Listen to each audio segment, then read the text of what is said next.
Olá, e o canal Educação e Business, mais uma vez com vocês. Acompanhe um importante recado que o Grupo Unisep tem para você aí que está nos assistindo. Estão abertas as inscrições para o vestibular da Unisep Educacional. Inscrições pelo site unisep.pe/veste ou na unidade mais próxima. Vestibular digital é com a Unisep Educacional. Escolha o seu curso e venha mudar o seu futuro.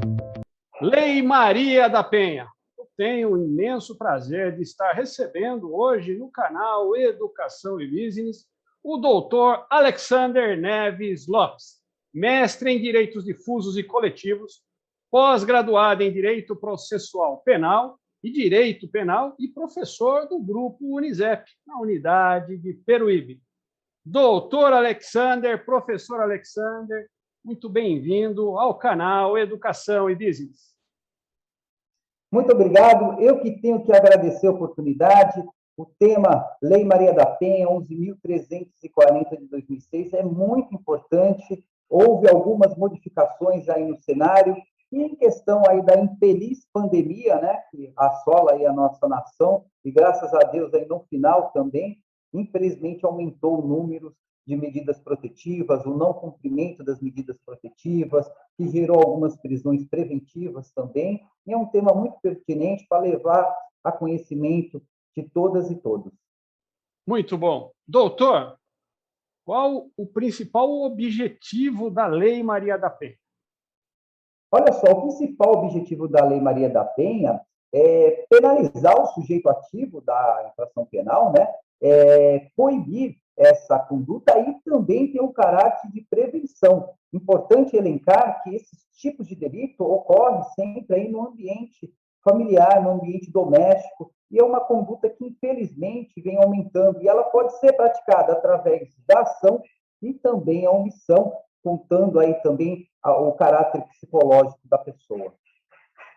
Doutor, dentro desse contexto, o senhor entende que as mulheres estão bem informadas com relação à Lei Maria da Penha? A gente vê a disseminação do assunto, do tema, nas mais variadas mídias, né?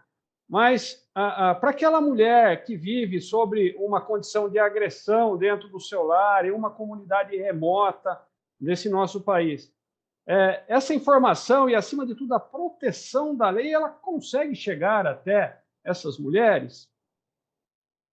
Infelizmente, a minha posição não. Eu classifico, né, o grupo vulnerável, infelizmente, que não tem aí uma condição de um acesso à internet, a uma comunicação adequada para coibir esse tipo de prática. Importante elencar que tanto a Polícia Civil, a DDM, a Polícia Militar, a Defensoria, o próprio Ministério Público tem um papel muito exemplar e muito efetivo contra esses atos aí da pessoa que pratica a violência doméstica. Mas, infelizmente, temos grupos que essa informação não chega da maneira que deveria chegar.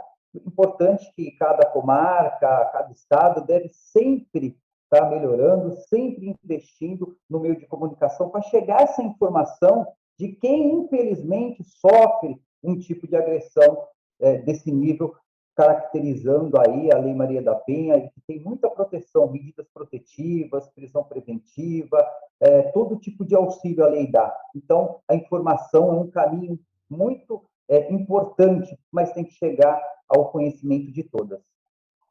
Doutor, as delegacias especializadas no atendimento à violência contra a mulher, elas conseguem minimamente quebrar essa distância que, porventura, possa existir entre a aplicação da lei e a pessoa que necessita dessa lei aplicada? Eles tentam, né? É muita carga de trabalho, essa grande realidade. É muito trabalho para pouco contingente. Isso aí é inevitável. Mas eles sempre buscam, sim, de maneira exemplar, inclusive, junto com o Ministério Público, informando o Ministério Público, representando pela prisão preventiva, representando efetivamente pela medida protetiva, eles buscam solucionar toda essa questão. Mas, infelizmente, principalmente na época de pandemia, o que acontece? Aumentou o número e o efetivo da Polícia Civil, da Polícia Militar, continua na mesma linha. Então, isso vem criando alguma barreira, alguma dificuldade, sim. Inclusive, os últimos noticiários indicam, aí, nos últimos anos, um aumento expressivo com relação à violência contra a mulher, né? Não apenas em tempos de pandemia, mas me parece, né, doutor, que nos últimos anos esse tipo de violência vem aumentando, até independente da questão da pandemia. Seria isso? Isso, vem aumentando. Eu tenho uma ideia, assim, um posicionamento, e eu sou muito a favor, eu trabalho efetivamente com o processo penal, com o direito penal, e temos que tomar muito zelo, muito cuidado, até que se comprove a culpa de determinada pessoa perante o devido processo legal. Mas um ponto que me chama a atenção na lei é a própria pena aplicada, né? A pena, ela tem uma pena mínima e uma pena máxima. E essa pena mínima, geralmente, ela é muito baixa, começa de 2 meses, 3 meses a 2 anos. Então, eu acho que tinha que ter uma razoabilidade melhor, né, na observação, talvez aumentar um pouco esse patamar mínimo para servir de exemplo. O que muito ocorre, e isso é verdade, quando o sujeito ativo da infração penal ele descumpre uma medida protetiva e gera, por consequência, de forma justa, uma prisão preventiva, no fim do processo, quando ele é penalizado, ele já cumpriu a pena, não tem outra solução a não ser expedir o alvará de soltura e essa pessoa sair da cadeia. O que pode gerar, para algumas pessoas, serve de lição e tem o fator ressocializador, e para outras, o caráter da impunidade, que infelizmente vem a cometer novamente um crime dessa natureza aí, que envolve a violência, seja moral ou física, contra a mulher no ambiente familiar. Doutor, essa aparente sensação, às vezes, de impunidade com relação a esses casos, dá para a gente acreditar, né, o feminicídio, né, que seria a parte final de todo esse processo, infelizmente, daria para a gente acreditar o feminicídio a essa, talvez, dificuldade em se penalizar o indivíduo de uma forma mais contundente, embora exista a lei por trás de tudo isso aí, que vai reger o tempo de pena e tudo mais, e até a própria pena? A gente poderia entender dessa forma? Poderia, depender da natureza também do delito, é sempre importante falar. A população enxerga muito assim, olha, Maria da Penha, mas qual é o crime? E aí tem diversos crimes, logicamente, que comparam, inclusive, no Código Penal, porque quando eu falo de uma ameaça, eu tenho uma situação diversa, uma pena já inferior. Quando eu falo numa lesão corporal, uma pena também inferior. Mas quando eu falo do homicídio, de repente de uma lesão gravíssima também, aí o tempo já é um pouco mais avantajado, aí já fica na prisão um bom tempo. Porém, quando eu falo de uma ameaça, quando eu falo de uma lesão, que efetivamente é o que mais ocorre, você pode observar que a pena imposta no final é uma pena pequena, evidentemente. Se essa pessoa ficou presa porque descumpriu uma medida protetiva, imediatamente é posto em liberdade, aí pode sim ter um efeito, né, de não penalização, né, o não castigo pelo Estado. Doutor, ainda existe muita desinformação com relação à lei, principalmente na qualificação dos crimes associados à Lei Maria da Penha. Então, se o senhor pudesse qualificar esses crimes dentro do que rege a lei, para que as pessoas possam conhecer efetivamente o que está ou não integrado a essa legislação, como é que o senhor poderia colocar para quem está nos assistindo?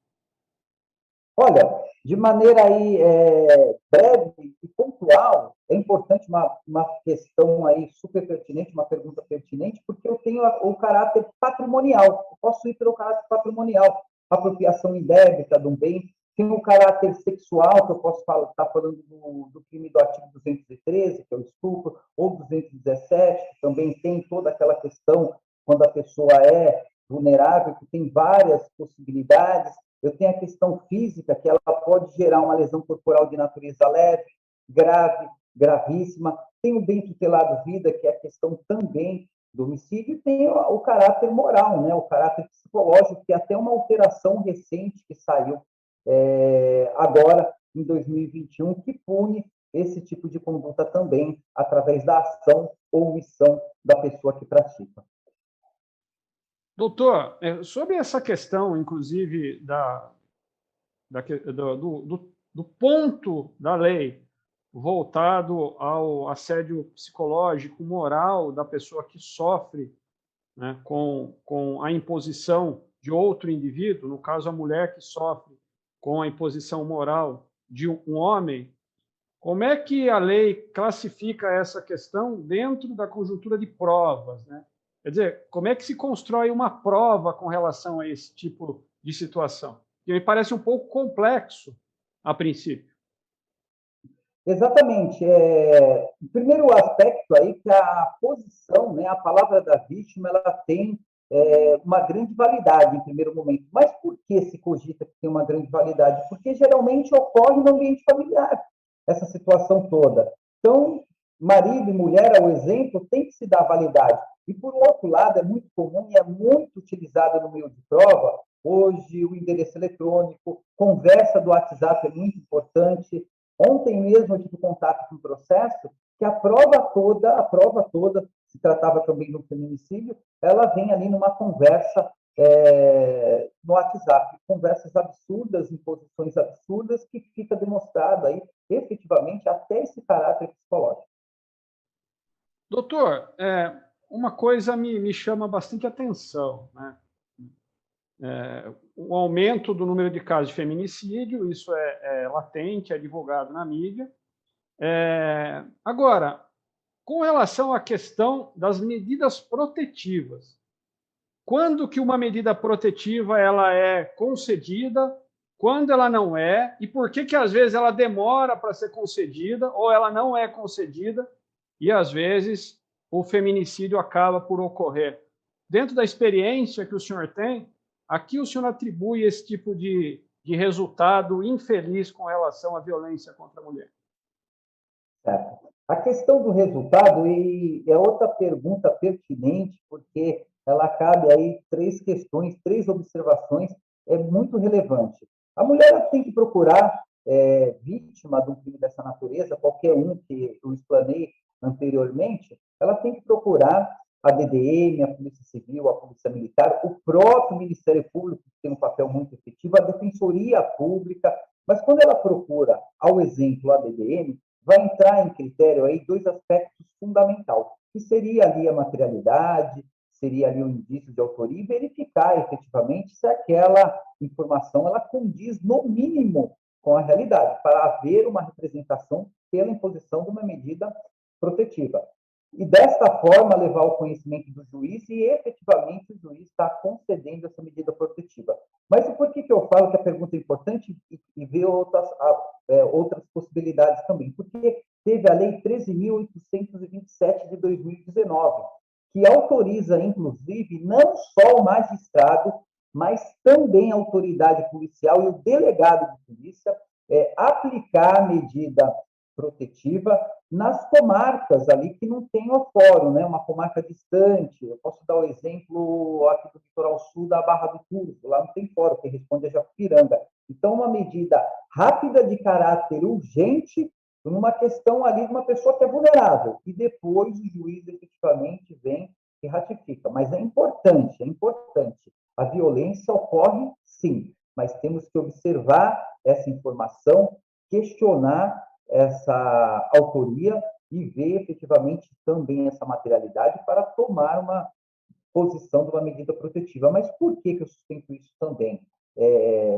Informando que eu sou totalmente a favor da Lei Maria da Penha, mas o afastamento do lar, ao exemplo, tira o cidadão, muitas vezes, do emprego, porque tem aquele distanciamento da mulher e, de repente, eles têm um comércio, do lar, entra a questão religiosa também, frequentar a igreja, etc. Então, é necessária a autoridade policial verificar, e, no mínimo, esse tipo de informação. E, logicamente, tendo esses indícios, efetivamente, de autoria e materialidade, não resta dúvida que tem que representar, e se não tiver o fórum na localidade, naquela comarca, a lei autoriza, inclusive, não só o delegado, mas a todo policial determinar uma medida protetiva que, no prazo de 24 horas, vai ser ratificada ou não pelo juiz de direito.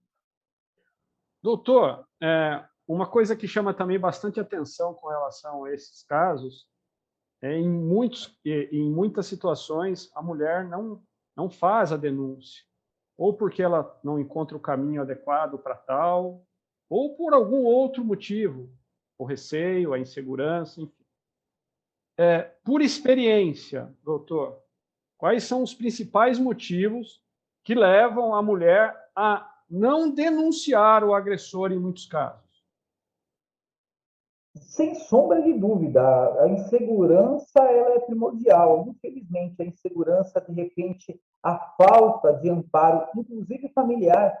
Muitas mulheres não têm um amparo familiar, ou a família de longe, tem dois filhos, para onde ela vai, como vai ficar, não tem um trabalho para sustentar, o marido não deixou trabalhar durante 10, 15, 20 anos, não tem como ela, de uma hora para outra, estudar ou fazer um curso e entrar no campo de trabalho, e aí ela pensa efetivamente nos filhos, pensa efetivamente em toda essa dificuldade, o que evita muitas comunicações, né, à autoridade policial para tomar as medidas efetivamente pertinentes no caso.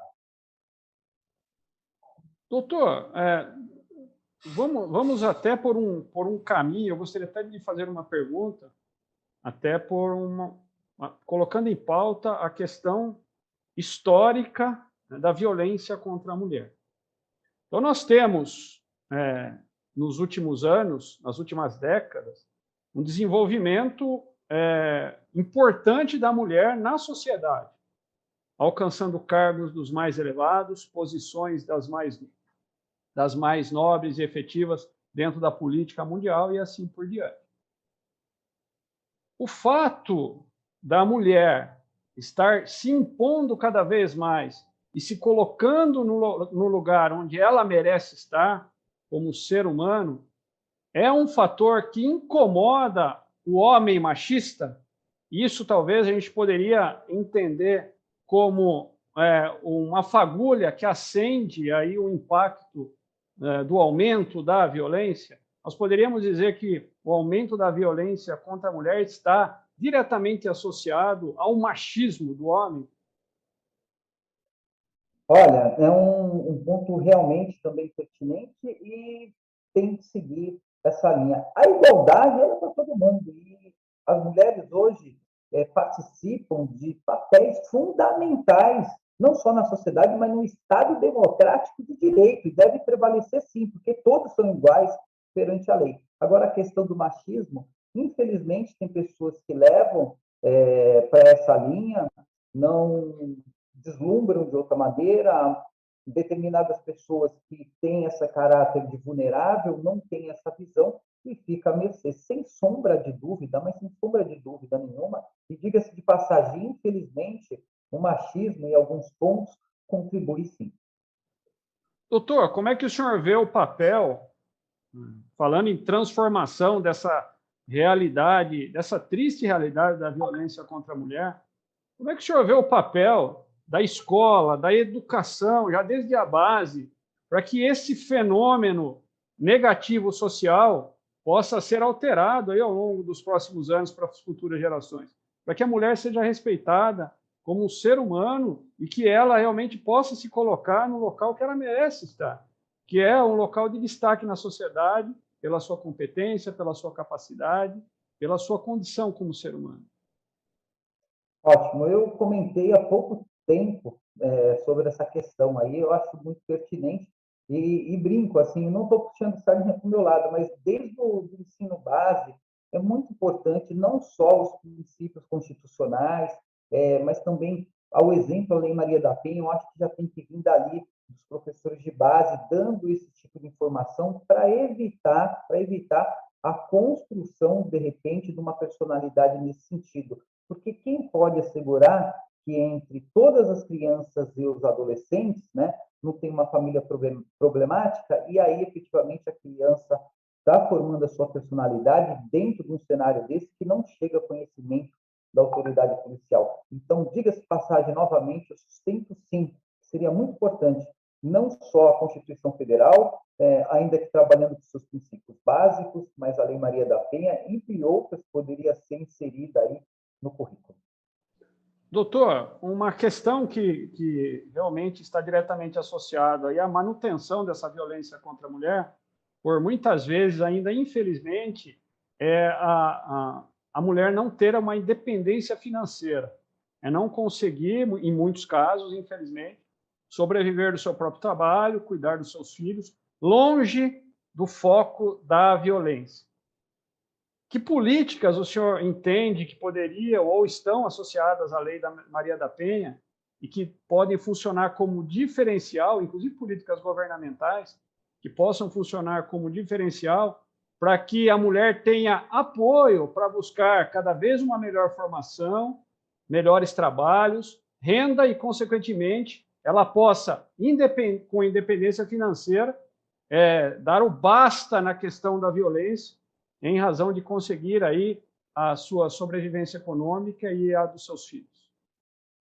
O apoio do governo, o apoio do município, oportunidade, porque um grande ponto que a lei a Maria da Penha ela está aí para coibir esses tipos de ações e punir, mas, por outro lado, tem que dar oportunidade, principalmente para a pessoa que sofre uma violência dessa e não tem como se manter e manter a própria prole. E essa é a grande realidade. Então, a profissionalização é o melhor caminho. Temos que ter, sim, apoio. E eu digo mais, principalmente dos municípios nesse sentido, de profissionalizar aquela pessoa, de dar oportunidade de trabalho, de sair em campo para poder sustentar. Essa é a grande dificuldade em alguns grupos, que é vulnerável, a pessoa que sofre esse tipo de violência encontra. Então, sem dúvida alguma, o apoio do Estado, o apoio do município, seria aí muito pertinente no caso em tela. E existem, doutor, pelo seu conhecimento aí, projetos factíveis e projetos interessantes nessa linha que podem ajudar a mulher no desenvolvimento da mulher, principalmente aquela que sofreu ou sofre violência doméstica, para que ela consiga aí a sua independência econômica? Como que o senhor vê o movimento governamental, o movimento político nesse sentido? Então, olha só, promessa existe bastante, tá? Não é que eu sou meio crítico, eu gosto de trabalhar muito com a realidade e falar o que eu penso. Promessa existe, só falta sair do papel e se efetivar. Em muitos questionamentos falam, olha, mas a pandemia atrasou tudo, mas aumentou a violência doméstica e a gente tem que dar uma solução nesse negócio. E essa é a grande realidade. Agora, o projeto existe. A prática, infelizmente, ela é bem reduzida, é fora da realidade. Tudo bem. Doutor, quais são os impactos sociais que uma mulher que sofreu violência doméstica ou está sofrendo violência doméstica nesse momento, infelizmente, quais são os impactos sociais que uma mulher sofre, carrega consigo ao longo da vida?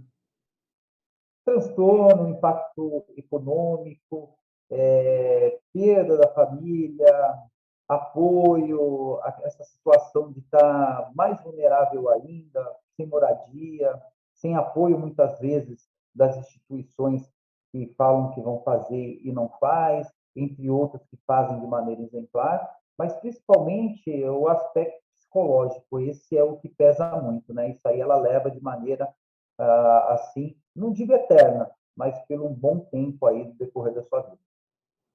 Tudo bem.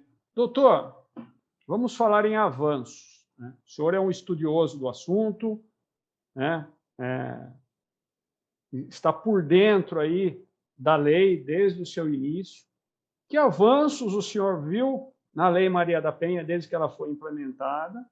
E quais avanços o senhor entende que precisam vir a fazer parte dessa lei para poder proteger com maior força a mulher agredida dentro do seu próprio lar? Olha só, a lei teve uma evolução, né?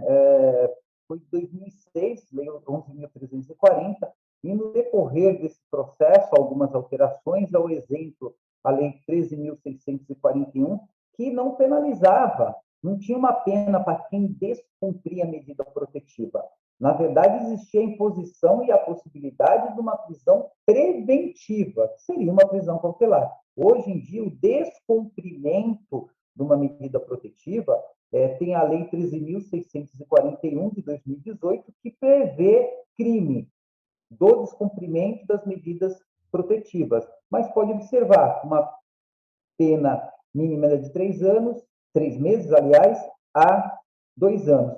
E, em contrapartida, evoluindo nesse sentido também, temos a Lei 13.827, de 2019, que estabelece, inclusive, a possibilidade do delegado, a possibilidade da autoridade policial, onde não tem um fórum localizado naquela comarca, de estar impondo a medida protetiva, entre outras alterações, que é muito importante. Porém, eu acho que é muito interessante, dentro de uma razoabilidade, eu digo sempre, de uma proporcionalidade, ter um aumento dessa pena base. E olha que eu sou defensor aí dentro do processo penal, mas eu acho que essa pena mínima ela deveria ser talvez aí um pouquinho aumentada dentro de uma razoabilidade e proporcionalidade. Agora eu vou fundamentar. Por quê? Eu tenho dentro do penal o sistema trifásico, vem lá no artigo 68 do Código Penal. O juiz, no primeiro passo, ele vai analisar a pena base. Essa pena base,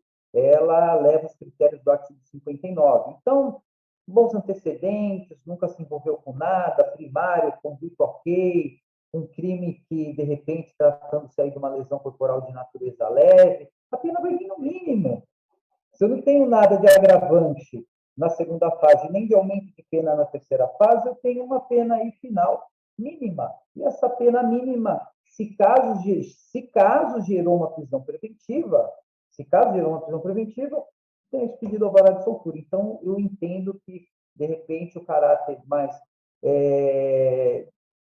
de castigo, não só de castigo, mas coercivo, numa imposição de uma pena, depois do devido processo legal, eu acho que ajudaria muito aí ao cidadão repensar em praticar um delito dessa natureza. E olha, que eu estou falando de delitos aí do crime, de lesão corporal, etc. e tal.